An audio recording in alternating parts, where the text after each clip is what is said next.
A young couple, both from New York, are willing to settle in some remote place in Siberia where you have electricity for certain hours of the day, where there is no kosher food available, it has to be shipped in, or buy a cow and make your own milk.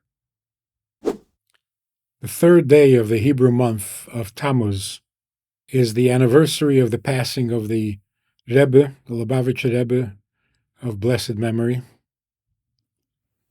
And it is the 30th year, the 30th yahrzeit.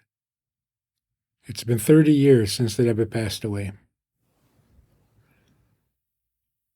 It's been a very long time since the world had a leader, a moral leader, like the Rebbe. Literally changed the world, as historians will record when they look back at the 20th and 21st century.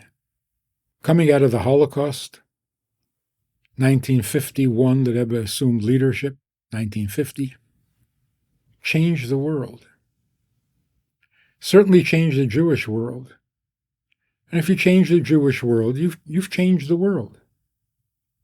The way the Rebbe did it, we have yet to understand. It is a phenomenon that we can't wrap our heads around it. How did he do this?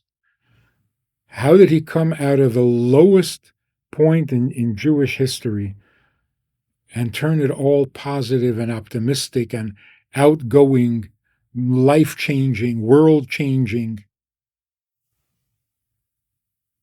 The amount of Hasidim who survived both Stalin and Hitler were very small.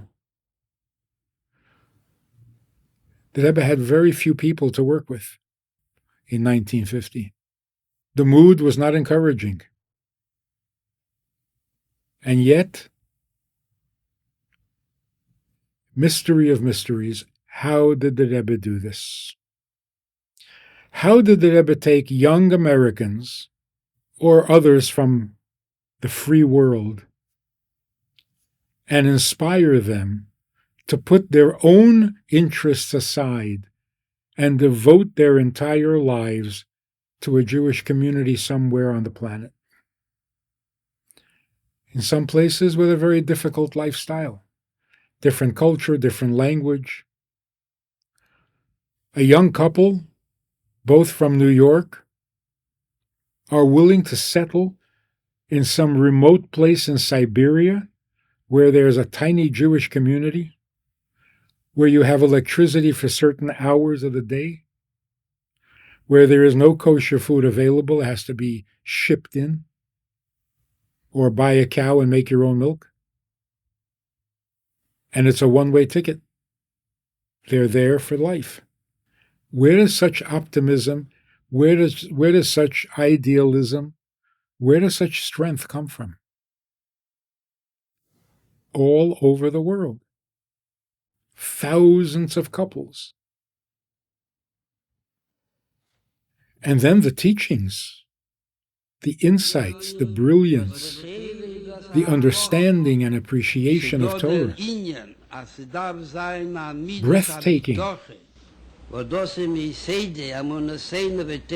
so it's not an exaggeration, and it's not inappropriate to refer to the Rebbe as the Moshe of our generation. He took us out of Egypt in the sense, he took us out of the grief of the Holocaust and communism. He brought us to the free world, and he refreshed our entire approach to the Torah. It's like we were receiving the Torah for the first time. And that motivated all of these young couples and everyone else who maybe doesn't commit their entire life to serving a Jewish community, but everyone in their own way. The hospitality, the outreach, the mitzvah projects, the amount of charity, it's just breathtaking. And it continues to grow with each year. 30 years later, when all the experts said that without the Rebbe, it's not going to work, it'll all fall apart. People will lose their enthusiasm, lose their conviction, lose their devotion. The exact opposite happened. A round of applause for the whole wide world.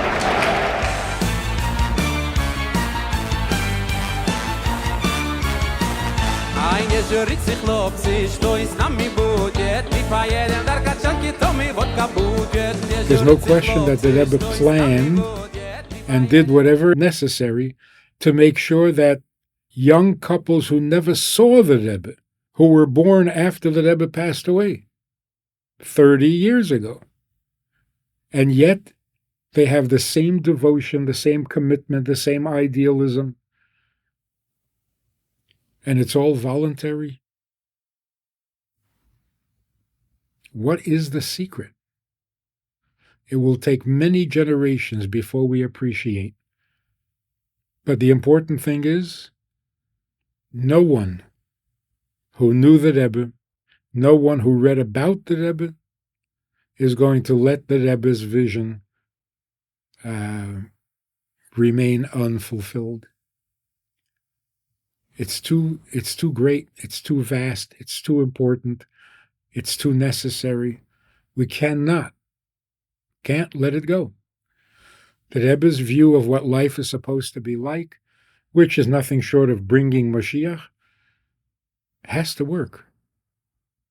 We owe it to him. He deserves it. He earned it. And he will have it. So if you have the opportunity on Tuesday, this coming, to visit a Chabad house or go online to a Chabad program and hear more about the Rebbe and what the Rebbe expects and what the Rebbe described for us as the utopian world that is doable, that is realistic, doesn't demand any miracles, just goodwill and a little hard work. So we rededicate ourselves to this vast eternal plan. That, of course, must succeed, and we would like to be participants rather than spectators.